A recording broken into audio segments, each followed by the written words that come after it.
আসসালামু আলাইকুম। আজকে আমরা শাইখ আব্দুর রাজ্জাক বিন ইউসুফের একটা জীবনের সেরা এমন 5টি উপদেশ যা আপনার চিন্তাভাবনা পুরো জীবনকে বদলে দিতে পারে। চলুন মূল ভিডিওটি দেখে নেওয়া যাক। আপনাকে আমি কতবার বললাম যে আমার 5টা উপদেশ মনে রাখবেন। আমি আব্দুর রাজ্জাক বিন ইউসুফ আপনার জন্য জাতিকে 5টা উপদেশ দিয়ে গেলাম। এক, আপনার জীবনের সবচেয়ে জরুরি কাজ কোনটা? এর চেয়ে জরুরি কাজ পৃথিবীতে নেই, সেটা হলো সালাত, নামাজ। মনে ঠিক। রাখতে হবে আপনাকে। পৃথিবীবাসী, আমি আব্দুর রাজ্জাক বিন ইউসুফ আপনাদের দিনী ভাই হিসাবে মহিলা পুরুষ সকলকে বলে যাচ্ছি, মানুষের জীবনের সবচেয়ে জরুরি কাজ পৃথিবীতে, কাজ হিসাবে, কর্ম হিসাবে এর চেয়ে জরুরি কাজ পৃথিবীতে নাই। সেটা কি? সালাত। সালাত। জীবনে এর সাথে কোনোদিন আপোষ করিয়েন না। একে শক্ত হাতে দমন করবেন। ঠিক টাইম ঠিক হলে ঠিক আদায় ঠিক করতে হবে, যত সমস্যা থাকে। ঠিক কোনো দিন 5 মিনিটের জন্য এর সাথে আপোষ করবেন না। না। এর চেয়ে জরুরি কাজ পৃথিবীতে নেই। দুই, দুই। দ্বিতীয় পৃথিবীতে জরুরি কাজ হালাল রুজি। আপনাকে আমি ব্যাংকে লোন নিয়ে ব্যবসা করতে বলিনি, কোনোদিন বলিনি। চকলেট দিয়ে ব্যবসা করতে বলেছি, তাহলে লোন নেওয়া লাগবে না। ঠিক, এটা ঠিক কথা, ঠিক বলছে। চকলেট দিয়ে যদি আমি ব্যবসা করি তো লোন নেওয়া লাগবে না। লোন এত খারাপ, লোন এত খারাপ, লোন এত খারাপ যে লোন যেন আমি না করি, এই জন্য আল্লাহর নবী দিন রাত পরিত্রাণ চাইতেন। সালাম ফিরার পূর্বে এমন কোনো দিন জীবনে একটা দিন ঘটেনি যে এই দোয়া বলেননি। দোয়ার শেষ বাক্যটা হচ্ছে আল্লাহুম্মা ইন্নী আউযু বিকা মিনাল মা'সামি ওয়াল মাগরাম। তোমার কাছে বাঁচতে চাই বড় পাপ হতে, তোমার কাছে বাঁচতে চাই ঋণ কর্য হতে, তোমার কাছে বাঁচতে চাই বড় পাপ হতে, তোমার কাছে বাঁচতে চাই ঋণ কর্য হতে, তোমার কাছে বাঁচতে চাই বড় পাপ হতে, তোমার কাছে বাঁচতে চাই ঋণ কর্য হতে। এই বাক্যটা না বলে তিনি কোনোদিন সালাম ফিরেননি। এ কথা আয়েশা রাদিয়াল্লাহু তাআলা আনহা বলেন, হাদিস বুখারী মুসলিম। ঠিক। আর আপনি ব্যাংকে চাকরি করেন, এটাই খারাপ। আবার আপনি 30 লাখ টাকা লোন নিয়ে বাড়ি করলেন, ছেলে মেয়ের জন্য রেখে চলে গেলেন, আর জাহান্নামার যা মরার সাথে সাথে আপনাকে কবরে গুতাইতে লাগলো। আপনি একটু কিছুই বুঝলেন না, হুঁচলার মতো দিন কাটাচ্ছেন। চাপানে ওদের ভাষাতে যে বুদ্ধি দিয়ে কাজ করে না, ওকে বলে হুঁচলা, মোটা বুদ্ধি। একটু বিবেচনা করতে হবে না? এমনি তো বোকামির পরিচয় দিয়ে ব্যাংকে চাকরি করতে গেছেন। আমি তো বলেছি এই বাংলাদেশের মাটিতে এমন কোনো ব্যাংকিং ব্যবস্থা নাই, এমন কোনো ব্যাংক নাই যেখানে চাকরি যায়। দেখি কোনো মায়ের বেটা প্রমাণ করতে পারে? আসলেই তো কথাটা কিন্তু ঠিক বলছে। আপনারা কি বলেন? ব্যাংকে টাকা রাখা আর ব্যাংকে চাকরি করা দুটো এক নয়। সম্মানিত দিনী ভাই বোন, মানুষের জীবনে সবচেয়ে জরুরি কাজ হালাল রুজি। শ্বশুরের কাছে টাকা নিয়ে জীবিকা নির্বাহ করবেন না। ও কথা পুনরায় বলা লাগবে না, শতবার বলেছি যে যৌতুকের টাকা দিয়ে চাউল কিনে ভাত খেয়ে ইবাদত কবুল হবে না। ভিক্ষা করার টাকা দিয়ে চাউল কিনে ভাত খেয়ে ইবাদত কবুল হবে? আমি এই ঠিক ঠিক ভিক্ষা ঠিক করবো কেন? ঠিক আমার ঠিক গায়ে শক্তি আছে, কাজ করে খেতে কথা পারবো। ঠিক বলছে। তবুও ভিক্ষা করার টাকা দিয়ে চাউল কিনে ভাত খেয়ে ইবাদত কবুল হবে? হবে না। যৌতুকের টাকা দিয়ে হবে। ইবাদত কবুল হবে না। চাউল দিয়ে চাউল কিনে ভাত খেয়ে ইবাদত কবুল হবে না। হবে না। ঠিক। ওটা হারাম টাকা। যৌতুক শ্বশুরকে ফেরত দিতে হবে, এটা ভুল হয়েছে। আর আগামীকাল সন্ধ্যা হতে হতে এই ছেলে, তোমাকে বলেছি শতবার, তোমার বাপ যেন তোমার ফুফুকে জমি ফেরত দেয়, হিসাব করে ভাগ করে দেয়। আগামীকাল সন্ধ্যা হতে হতে আপনি বোনের জমি দিয়ে দিবেন। আপনার বাপ মারা 10 বছর হলো। বোনের জমি মানে পরের জমি। পরের জমি খান কেন? শরম হয় না? আপনার ভাগ্য আল্লাহ লিখে দেননি? ঠিক। বাপ মারা গেছে, আপনি জমির ভাগ নেবেন, আপনার বোন জমির ভাগ নেবে। আপনি নেবেন সকালে আর আপনার বোন নেবেন বিকেলে, এরকম কথা কি? না। না, একসাথে। একসাথে। আজ পর্যন্ত জমি আপনার কাছে কেন? আপনাদের চারঘাট কোন দিক থেকে একটা লোক গেছে আমার কাছে, তো বলছে আমি অংশ বন্টনের উপরে ডক্টরেট ডিগ্রি করব, সেই জন্য আপনার কাছে এসেছি। তো কি করবেন? কি বলে আপনাকে কিছু জিজ্ঞাসা করবো। প্রথমে বলছে আপনার আমি পরীক্ষা নেব। আমারই পরীক্ষা নেবেন? আচ্ছা ভালো, কি জিজ্ঞাসা করবেন করেন তো। তো কিছু মাসলা জিজ্ঞাসা করলো এই ফারাইজ সম্পর্কে। করার পরে বলছেন আমাকে এইটাই মনে হয় আমার পরীক্ষা, সেটা হলো এই, আপনার বাপ মারা গেছে না বেঁচে আছেন? বল মারা গেছেন। মারা গেছে। কতদিন হলো? এতদিন। তো আপনার জমি জায়গার খবর কি? তা আমি বললাম যে আমার বাপকে মাটি দিয়ে এসে আগে জমি ভাগ করেছি, তারপরে খাওয়া দাওয়া। খাওয়ার আমরা আগে খাইনি, আগে জমি ভাগ করেছি তারপরে খাওয়া। যদিও জমি আমি একটু চিনি, আমার ছোট ভাই চিনি না, আমরা কোনোদিন জমিতেই যাইনি। আমার আব্বা একজন ছোট কৃষক ছিলেন, 20-25 বিঘা জমি রাখতেন। যখন পশ্চিমে থাকতাম তখন বলতো ধান বিক্রি এত টাকা, কালাই বিক্রি এত টাকা, সরিষা বিক্রি এত টাকা, পেঁয়াজ বিক্রি এত টাকা, মোট 1000 টাকা পাঠালাম। তখন আমি ভাবতাম যে আমার আব্বাকে 1000 টাকা সংগ্রহ করতে অনেক পরিশ্রম করতে হয়েছে। ওই কথা আমার এখনো দিনের মতো মনে পড়ে। আমার আব্বা আমাকে বলতেন যে আমি যতদিন বেঁচে আছি ততদিন তোমাকে জমিতে যেতে হবে না, কোনো কাজ করতে হবে না, যদি কাজ করে খেতে হয় তাহলে আমার মরার পরে। আমার এই বাপের আমার এই বাক্যটা আমি ভুলতে পারি না, যে তোমরা যদি কাজ করে খাওয়াই লাগে তা আমার পরে খাও, আমি যতদিন আছি তোমরা ততদিন এই জমি জায়গাতে যাও না। শুক্রিয়া। এই জন্য যার বাবা নাই তাই বোঝে বাবার কি মর্ম, এটা কিন্তু ঠিক ভাই। কমল্লা খান যেটা বলছিলাম, হালাল রুজি, 3 কোরআন তেলাওয়াত, 24 ঘন্টায় একবার কোরআন মাজিদ তেলাওয়াত করবেনই, করতেই হবে, নাহলে কোরআন বিপক্ষে চলে যাবে। বেশি না পড়লেও কি বলেছি সূরা ইখলাস 3 বার পড়েন, একবার কোরআন মাজিদ পড়ার সময় নাকি হবে। কেন পড়েননি আজকে বলেন তো যে আমি পড়েছি? বলেন, এই ছেলে তুমি লাভ দিয়ে বলো যে আমি পড়েছি, একটু হিসাব হয় না কেন? কেন পড়তে পারেন না? কেন পড়তে পারেন না? কি আছে সমস্যা যে পড়তে পারেন না? কেন পড়বেন না? সূরা ইখলাসটা আপনি 3 বার কেন পড়বেন না? নিজেকে মানুষ মনে করেন না? নিজেকে গরু ছাগল মনে করেন? বুঝেও বুঝে না ওরা চক্ষু, বুঝেও বুঝে না ওরা অন্তর আছে বুঝে না, দেখেও দেখে না ওরা চক্ষু আছে দেখে না, শোনেও শোনে না ওরা কান আছে শোনে না। উলায়েকা কাল আনাম, তারা পশু প্রাণীর মতো, তারা গরু ছাগলের মতো, তারা কুকুর শ্রীগেলের মতো, ভালো হওয়া যাল বরং তার চেয়ে খারাপ। নিজেকে গরু ছাগল মনে করেন, পশু প্রাণী মনে করেন? কেন আপনি পড়েননি কোরআন মাজিদ আজকে? অন্তত সূরা ইখলাসটা কেন পড়েননি? এটা হলো 4 নাম্বার। 1 সালাত, 2 রুজি, 3 কোরআন তেলাওয়াত, 4 দুইজন যেখানে বসে আছে সেখানে বসবেন না। ওখানে বসে ওরা একজনের বদনাম করছিল, আপনি গিয়ে যদি বলেন হ্যাঁ ঠিক বলেছিস, আসলেও খারাপ, এখন কি হবে? কি হবে বলেন? তাহাজ্জুদ সারা জীবনে যা পড়েছেন ওইটা যদি এক পাল্লায় দেওয়া হয়, আর ঠিক বলেছিস আসলেও খারাপ এই বাক্য যদি এক পাল্লাতে দেওয়া হয়, পুরো জীবনের তাহাজ্জুদ হারিয়ে যাবে। আল্লাহু আকবার। আপনি বলতে পারেন, বুঝতে পারেন ল্যাংটা মেয়েকে দেখছি আর গল্প জমাচ্ছি, এটা কত বড় খারাপ, আর মানুষের বদনাম কানে শুনছি, এটা কত বড় খারাপ, আপনাকে আমি বুঝাতে পারি না। কত বড় খারাপ একটা। একজন যেখানে, দুইজন যেখানে বসে আছে সেখানে বসবেন না। 5 ছেলে মেয়ে স্ত্রীর উপরে হন কঠোর, খুব কঠোর। ঠিক। চোখ যেভাবে ঘুরে বউ সেভাবে চলে, তার নাম ক্ষমতা। আহাল পরিবারের উপরে খুব কঠোর হতে হবে, শক্ত হাতে পরিবারকে দমন করতে হবে, নইলে তাহাজ্জুদে আপনি টিকতে পারবেন না। শেষে দেখা যায় বেটির কারণে, বইয়ের কারণে জাহান্নাম হয়ে গেছে। শতদিন বলেছি, আল্লাহ নবী বলছেন 3 শ্রেণীর মানুষ জাহান্নামে যাবে। তার 1 শ্রেণীর মানুষ হচ্ছে মধুমিনুল খামর, যারা নিয়মিত বিড়ি তামাক জর্দা সিগারেট গুল নেশাদার দ্রব্য খায় পান করে, তারা জাহান্নামে যাবে। তাহলে একবার চিন্তা করে দেখেন, পৃথিবীতে এমন কোনো মানুষ নাই, ভালো মানুষ প্রায় পাওয়া মুশকিল। বিড়ি সিগারেট পান জর্দা নেশা ভান থেকে এমন কোনো লোক নাই যে দূরে থাকে। প্রায় 100 ভাগের ভিতর মনে করেন 90 ভাগই মনে করেন এইরকম নেশাগ্রস্ত, যে কোনো একটা না একটা নেশা করেই। আর মনে করেন 10% লোক এরকম আছে ভালো, নাকি? কারণ প্রত্যেকটা মানুষ বিড়ি সিগারেট পান এরা তো ন্যাচারাল নেশা, এটা বাদেও কতকে অন্য ধরনের নেশা করে, তাই একটু বলে প্রকাশ করা যাচ্ছে না। এই জন্য আপনারা এগুলো নেশাগ্রস্ত থেকে দূরে থাকবেন।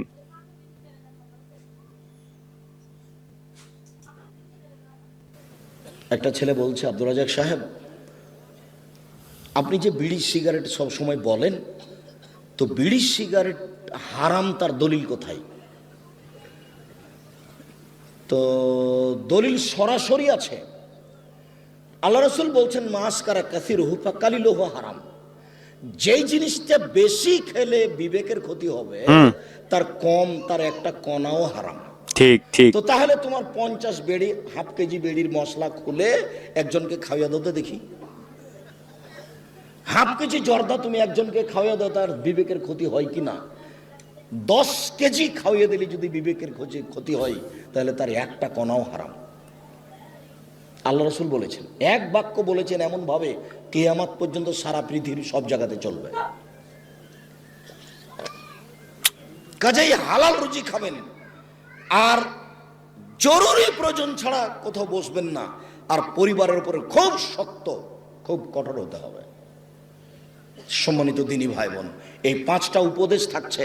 বললাম আমার দিনী বোনদের ব্যাপারে একটু অনুরোধ জানাচ্ছি। দেখুন, 4টা কাজ করতে পারলে আপনার জন্য জান্নাতের সব দরজা খোলা।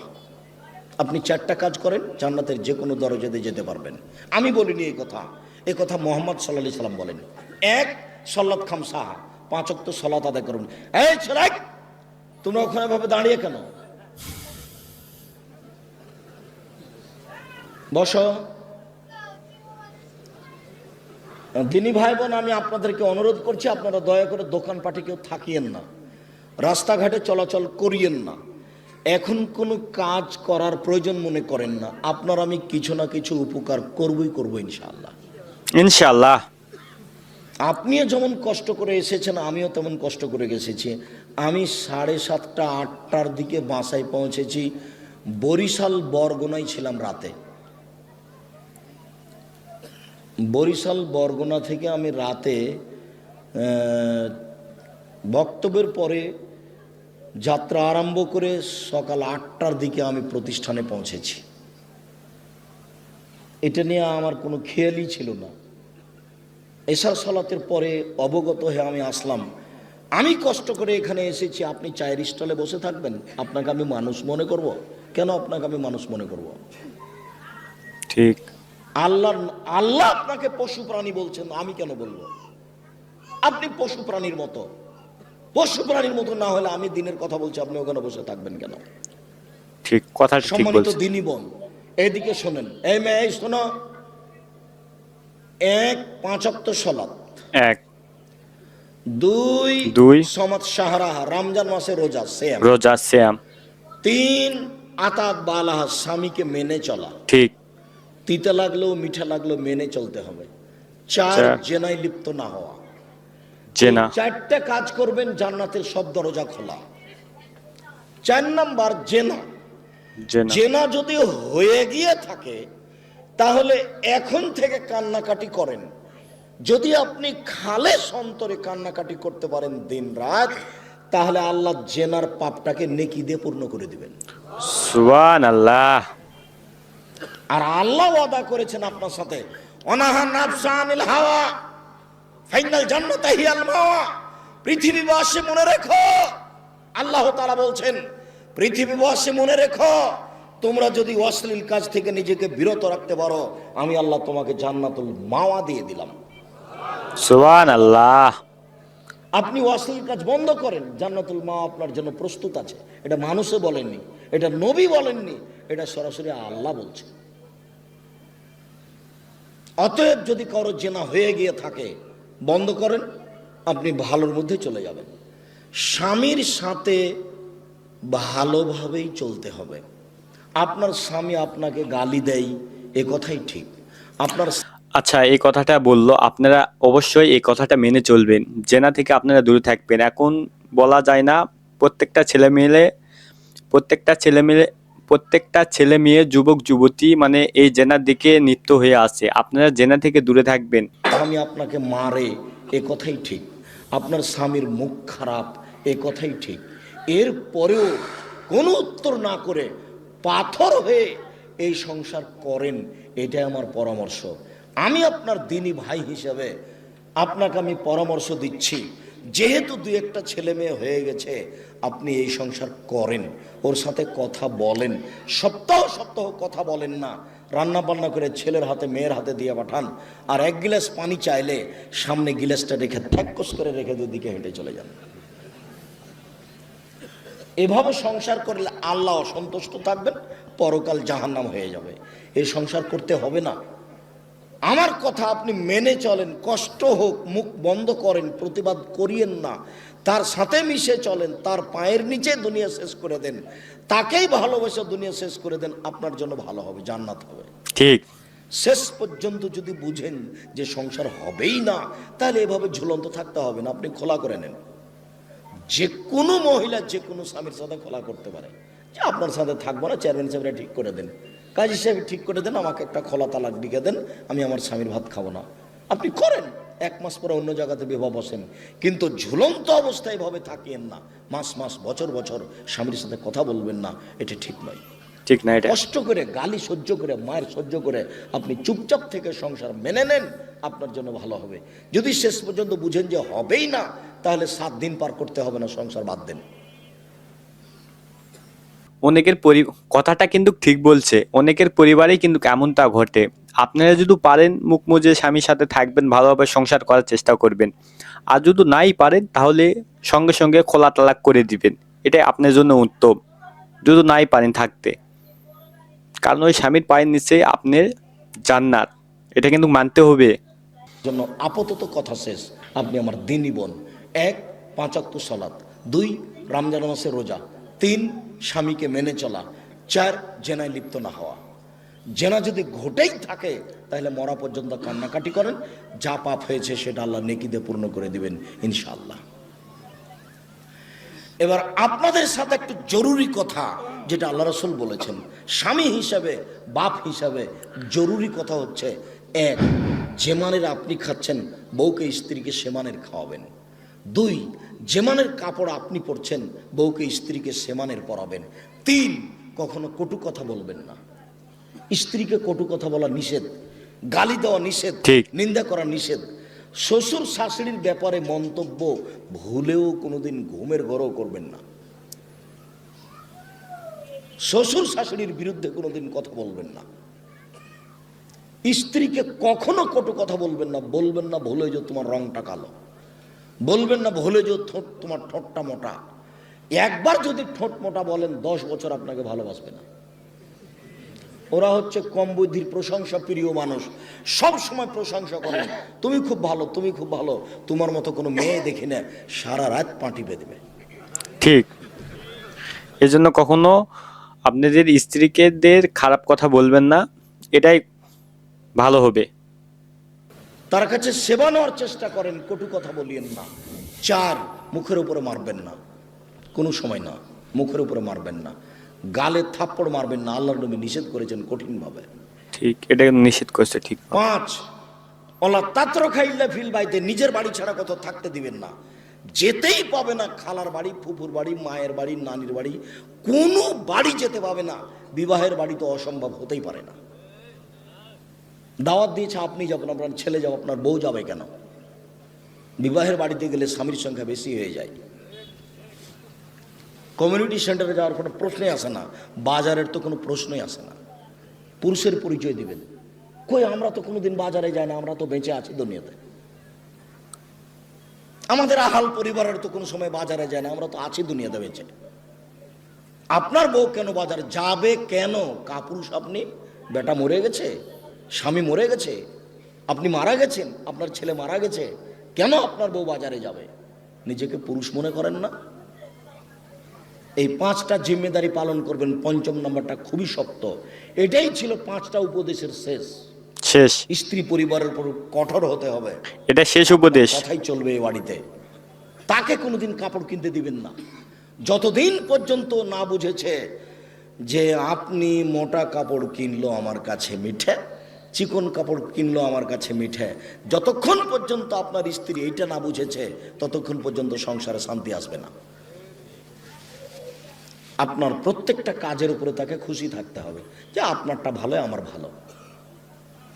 আমি নিজে থেকে বাজার করতে যাব, আমি কাপড়টাতে হাত দিয়ে দেখবো যে চিকন নয়, তখন এভাবে ছুঁড়ে মারবো, এই সংসার ভালো হবে না। আলহামদুলিল্লাহ, শাইখ আব্দুল রাজ্জাক বিন ইউসুফের আলোচনাটি শুনে সত্যি মনে কিছু শেখার ছিল। ওনার কথাগুলো সবসময় খুবই কড়া। শাইখ আজকের ভিডিওতে জীবনের 5টি যে উপদেশের কথাটাই বলল। প্রথমত, সালাত বা নামাজ জীবনের যে কোনো পরিস্থিতিতে হোক না কেন 5 ওয়াক্ত নামাজ কোনোভাবেই ছাড়া কিন্তু যাবে না। নামাজই হলো জীবনের প্রথম চাবিকাঠি। দ্বিতীয়ত হালাল উপার্জন। রক্তে হারাম ঢুকলে কোনো কিন্তু এবাদত পূরণ হয় না। দুনিয়া ও আখিরাতে যদি আপনারা সফল হতে চান, মা বাবার সন্তুষ্টি সবচেয়ে জরুরি। চতুর্থত কোরআন ও সুন্নাহর অনুসরণ। জীবনে কোনো বিভ্রান্তিতে না পড়ে, জীবনে কোনোদিন বিদ্যুৎসাথের ভিতরে যদি না পড়তে চান, দিনে একটি বার হলেও নিজে নিজে কোরআন পড়ুন। আসলে এই কথাগুলো কিন্তু শোনার জন্য নয়। আমরা যদি আমাদের জীবনকে আসলেই পরিবর্তন করতে চাই, তবে আজকের এই উপদেশগুলো অন্তত একটি বা দুইটি পয়েন্ট আজ থেকে আমাদের জীবনে প্রয়োগ করা এটাই সঠিক। জীবনের আমাদের যেই 5টি উপদেশ বলল মেনে চলার কথা, আপনারা অবশ্যই এই 5টি উপদেশ মানার চেষ্টা করবেন, কারণ এই 5টি উপদেশ মানলে আপনাদেরই ভালো হবে।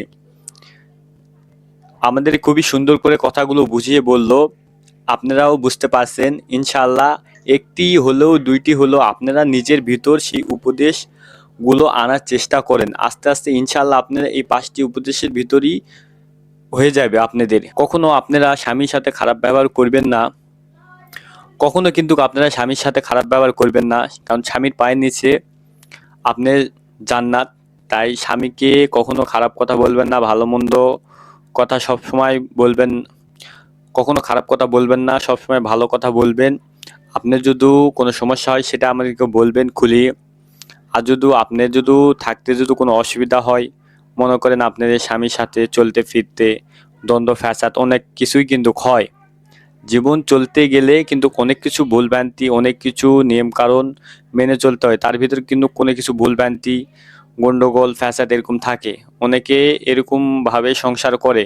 যদি করা যায় আপনারা করবেন, আর যদি না করা যায় তাহলে আপনারা সঙ্গে সঙ্গে একটি লিখিত কাগজ করে তাকে তালাক দিতে পারবেন, যেহেতু আপনারা যদি না পারেন তার সাথে সংসার করতে। আর প্রথম কিন্তু যে পয়েন্টটা বলছে আমাদের, প্রথম আপনারা কিন্তু এবাদত সালাদটা আপনারা অবশ্যই 5 ওয়াক্ত সালাতের সাথে আপনারা নামাজটা পড়বেন। কারণ প্রথম আমাদের বিশ্বনবী কিন্তু বলে গেছে আমাদের সালাদটা কিন্তু আদায় করতে হবে। সালাতের পরেই এসব আপনারা প্রথমত সালাদটা মেনার চেষ্টা করবেন। ভাই, প্রথমত আপনারা সালাদটা আগে মানার চেষ্টা করবেন, তারপরে আস্তে আস্তে এগুলো ইনশাআল্লাহ আপনারা মানতে পারবেন। কারণ সালাদ নামাজের ভিতর ঢুকলে আমাদের মনটা অটোমেটিক পরিবর্তন হয়ে যায়। আর শাহেক আব্দুল বিন রাজ্জাক ইউসুফের এই কথাগুলো আপনাদের কেমন লাগছে সেটা আমাদেরকে কমেন্ট করে জানাতে পারেন। আর আপনারা এইরকম ধরনের ভিডিও কি দেখতে চান সেটা আমাদেরকে জানাতে পারেন। আর কোনো ধরনের ভিডিও আপনাদের যদি পছন্দ হয়ে থাকে সেটা কমেন্ট করতে পারেন। আমি আপনাদের জন্য এরকম প্রতিনিয়ত ভিডিওটা দেখে আপনারা কতখানি উপকার পেয়েছেন সেটা আমাদেরকে জানাতে পারেন ভাই, কারণ এইরকম ভিডিও আমি প্রতিনিয়ত আপনাদের জন্য নিয়ে আসবো।